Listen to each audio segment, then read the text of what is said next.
Welcome to the HCA Halftime Show. 26-21 is our score right now with the Chargers leading.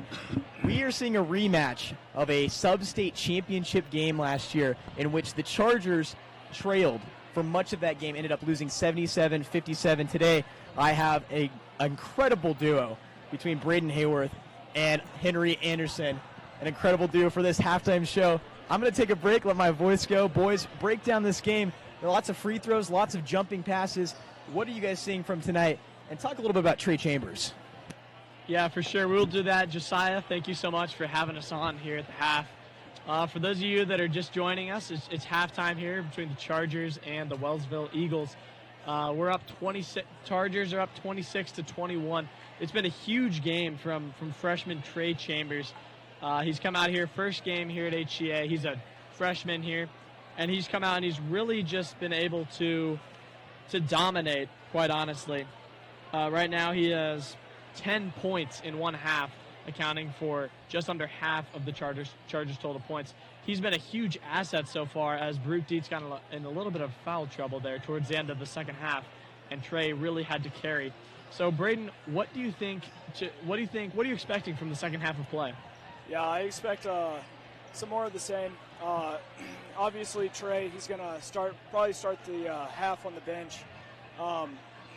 He's really had to shoulder a lot of the load, especially if you miss Landon Pittman getting hurt, probably not returning for the game. Definitely will miss a couple weeks, so he will be missed. Really, I expect the coaches to go in and really drill in, tell them to get their hands off the opposing players. They've been getting into a lot of foul trouble, and you can't be having that. A lot of fouls from Trey. He's got 4. Yeah, the Chargers been a little handsy in the first half. Hate to see that. A big thing that I think has helped carry the Chargers tonight is the lack of seniors from Wellsville. That was the thing that killed us last year, is Wellsville had a lot of senior leadership, and they were really able to carry the Eagles. This year they've all graduated, and so it's a pretty fresh team that you're seeing from the Eagles, and I think the Chargers have been able to take advantage of that, even though they've been short on some practices.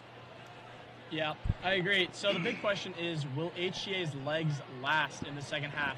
They're in a little bit of foul trouble. Landon Pittman also out, as we mentioned earlier. So will the Chargers be able to keep on running the floor against this deep Wellsville team? Wellsville has played 9 players so far in the first half, which is quite a bit more than us. They're not in foul trouble, and there are no injuries in their players so far.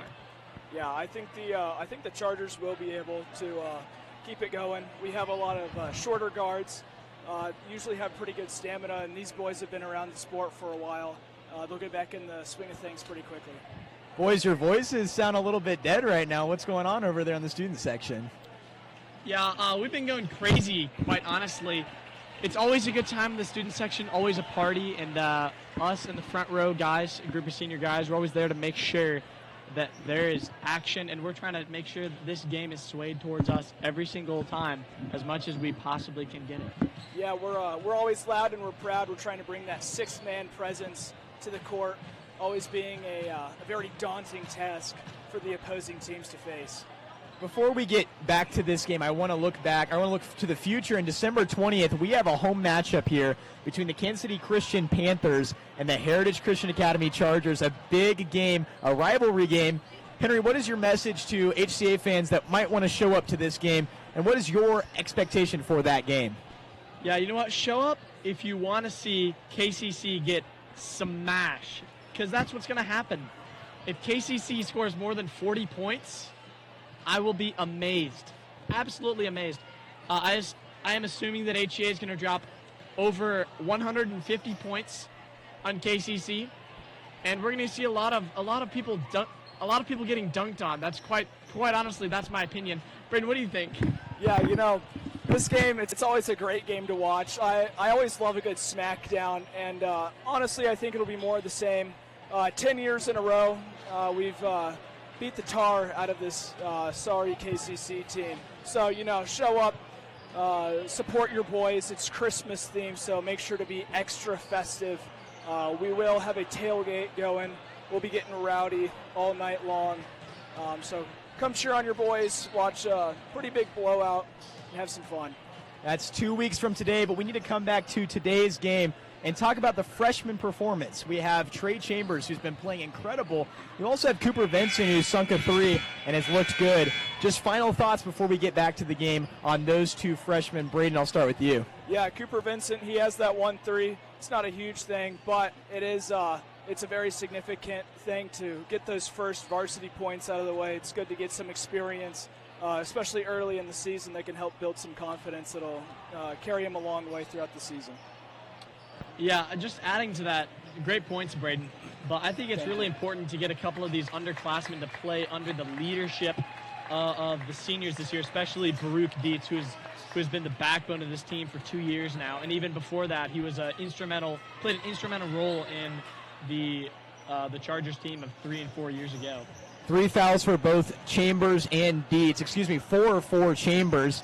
What do you do when you don't have a point guard, Braeden? Who needs to step up in this second half? You know, I think this is where you kind of look to your seniors, specifically my favorite, Spencer Brian Cook. He's an absolute beast with the ball. He's really looking for all of his teammates on the court. You know, Lucas Prado, he's also a feisty little boy, also really good with the basketball. I think you can hand it off to either one of those guys and feel perfectly safe running your offense through them. Don't forget Miles. He's a bit of a bigger boy, but, you know, he's also very good with the rock. He dishes it too. I would make sure we look to hit our big dog, Declan, in the paint. Don't let him get it at the perimeter. But other than that, we should be fine. I'm pretty sure he named every single person on the court. Henry, any predictions for this second half? What is the biggest thing HCA needs to look to do in this second half? Yeah, so I think what we need to look to do is we need to get the jump on Wellsville. We have to get ahead out of the gate. We got to get ahead quickly because at the end of the day, we just don't have the depth that they do, and we're going to have to get ahead, make sure they know that they don't have a chance so we can keep on with that lead. It's Camo Night here at Heritage Christian Academy, and if you hear the loud student section is led by these two young gentlemen. And thank you so much, boys. Braeden Haworth and Henry Anderson on the halftime show. We'll be back in about 60 seconds with the second half of action between Wellsville and Heritage Christian Academy.